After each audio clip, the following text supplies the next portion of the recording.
கிறிஸ்துவுக்குள் பிரியமானவர்களே, இயேசு கிறிஸ்துவின் நாமத்தினாலே உங்கள் அனைவருக்கும் அன்பின் வாழ்த்துக்கள். தேவனுக்கே மகிமை உண்டாவதாக. இன்றைய ஆசீர்வாதமான தேவ வார்த்தை, ஆஸ்தியும் ஐஸ்வர்யமும் அவன் வீட்டில் இருக்கும், அவனுடைய நீதி என்றென்றைக்கும் நிற்கும்.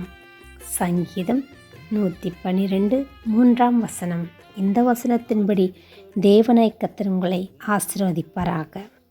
கர்த்தருக்கு பயப்படும் பொழுது நமக்கு ஆசீர்வாதம் ஐஸ்வர்யம் உண்டாகும்படியாக தேவனை கர்த்தர் உதவி செய்வார்.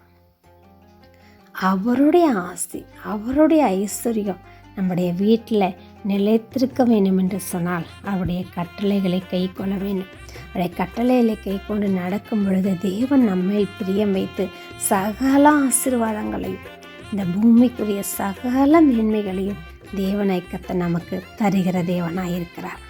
ஆபிரகாமை ஆசீர்வதித்த தேவனை கர்த்தர் செல்வ சீமானாய் மாற்றின தேவனை கர்த்தர் யோபுவை கிழக்கத்தி புத்திரில் பெரியவனாய் மாற்றின தேவனாய் கர்த்தர் நிச்சயமாகவே உங்களுடைய ஆஸ்தி ஐஸ்வர்யம் பெருகும்படியாக, விருத்தி அடையும்படியாக தேவனை கர்த்தர் உங்களை நிறைவாய் ஆசீர்வதிப்பார்.